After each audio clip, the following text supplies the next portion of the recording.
Reading about ancient times is interesting and extremely exciting.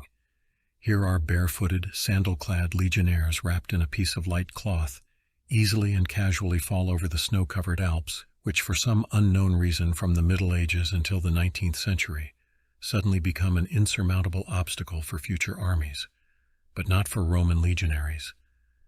But the ancient geniuses of naval combat managed to plan, coherently maneuver, and coordinated embodiment of the movement of large masses of ships during the battle. How they adapted to translate into reality elegant tactical plans without any connection with their ships, it is unknown until this time. Anyway, in the coming Middle Ages, ships fought simply and uncomplicatedly. What is there in the mess of battle to coordinate if there is no communication? Not like before, or the famous biremes, triremes, and so on upwards. How did they manage to pull the oars from the height of the second, third floor of the house? Can you imagine the length and thickness of such an oar?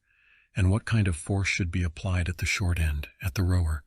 To this day, no one can repeat it with the current technology. And they, here's a mystery, rode somehow. It is not surprising that there are people who are rightly surprised by the extraordinary capabilities of the ancients, who literally did not notice the Alps and had no problem, if we believe manuscripts and chronicles, rowing back and forth across the mountains. Historians sent through Alps one army after another, and in the end, naked Roman soldiers, huge columns stepped over mountain passes and conquered Europe. And should stubborn Germanic or Celtic rebel and break a couple of Roman legions, as immediately at a fast pace, new legions of heavily armed and burdened with military cargo Romans rushed along mountain paths through the Alps and restored order in the distant from Italy for many hundreds, and even thousands of kilometers subordinate lands. And they had no special difficulties. It was in Suvorov's time the passage through the Alps was a matter so difficult that his famous Alpine campaign is not called other than heroic. But for the Roman legions it was a matter so mundane that on the technique of overcoming this small obstacle, historians are not very difficult and complicate themselves with appropriate descriptions. And not only Roman legions, obviously specially trained to quickly overcome the highest mountains in Europe, but also their numerous enemies had no special obstacle in the face of the Alps. Celts, Gauls, Phoenicians, who only did not go through them. The reader of the annals has a clear idea that if the Alps were an obstacle, it was only for Hannibal's African elephants, still, by the way, not tamed, and certainly not for the Roman cavalry or Roman legions and their numerous carriages. The last great historian of Rome, Marcellinus, and this is the 4th century A.D., points out that Hannibal's troops allegedly overcame the Cottian Alps and did not go along the coast, and explains how exactly he laid, in 2 weeks, a new route that no one had ever traveled before. In doing so, he blew up. Where did a 4th century historian who didn't know gunpowder get that word? Huge rocks of terrible height, burning them with great flames and then pouring rocks with vinegar. It is clear that there could be no shortage of vinegar for Africans crossing the unfamiliar Alps. There is hardly any more substantial kind of provisions to be carried on one's back across the wild mountains, and it does not take much time for such blasting of huge rocks of terrible height. It is only in the last 2 centuries that workers have become so lazy that they spend years building roads across the Alps.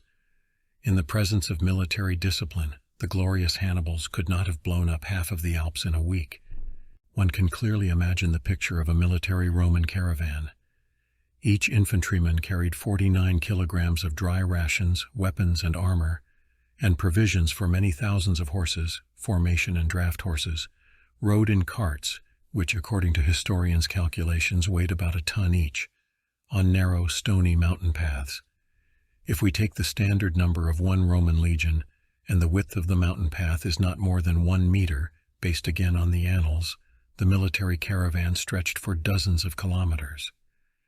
It is worth remembering about stops for food and toilet, for which mountains are extremely poorly adapted, if we are talking about tens of thousands of people and horses crawling simultaneously to the pass. And historians say that in case of necessity Rome sent not 1, but many legions to other countries. And it is quite scary to think about how these thousands of people will be settled for the night along the heavily littered mountain path on the approaches to the pass. Also, each legionnaire has a trekking pack attached to a pole with a crossbar. It includes a leather satchel, a bale with a change of clothes, a flask and cooking utensils, as well as tools. Or think of a cart breaking down. There's no way around it while they sort it out, while they bring in a replacement. Also an interesting question: from where? A legion is standing by. Everyone is waiting so they don't have to stretch themselves. As soon as one thing is fixed, something else happens. What if there's a collapse? It's scary to think about the consequences and the time frame for their elimination, and the whole column is standing. It is also strange that numerous and aggressive to the Romans tribes of mountaineers, who knew the mountains well and knew how to fight in them, never once took advantage of such an opportunity. The mountain ambush is a military classic. But no, there is not a single mention of ambushes and casualties during the crossing of the Alps by Roman legions in the manuscripts. One gets the feeling that the enemies of the Romans purposely let the legionnaires pass the most vulnerable place for them to then gloriously die by Roman swords and send their families into slavery. A bit of a stretch, isn't it? But there were no ambushes, according to the author. Or were there no Roman legions? All right, the Roman legions crossed the snowy Alps on goat trails. What next? Well, if the enemy did not take advantage of such a convenient opportunity to throw the invaders into the abyss without problems, it is unlikely that he will guard the aggressor at the exit to the valley. It is not sporting. Gathered, pulled up, rested. Everyone goes into the forest. Not that they go straight away. The famous Roman roads must still be built. Here it is not clear whether they organized roundup hunts for any Celts or Germans in impassable forests to catch captives, their hands to build these very roads, or whether they themselves, in spite of the hostile environment and not being distracted by the attacks of local tribes, quietly, for millennia, qualitatively, engaged in construction. And then they went to war along these roads. And in both cases the locals are again made fools of, because again and again they let the invaders settle down, get food, and choose convenient places for battles. In this case, if we are still based on sound logic, this one should have disappeared without a trace on narrow forest roads, where it would become easy prey for the local natives.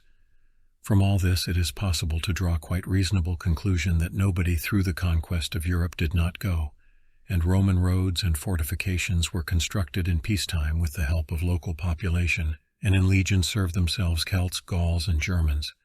Where are the Romans?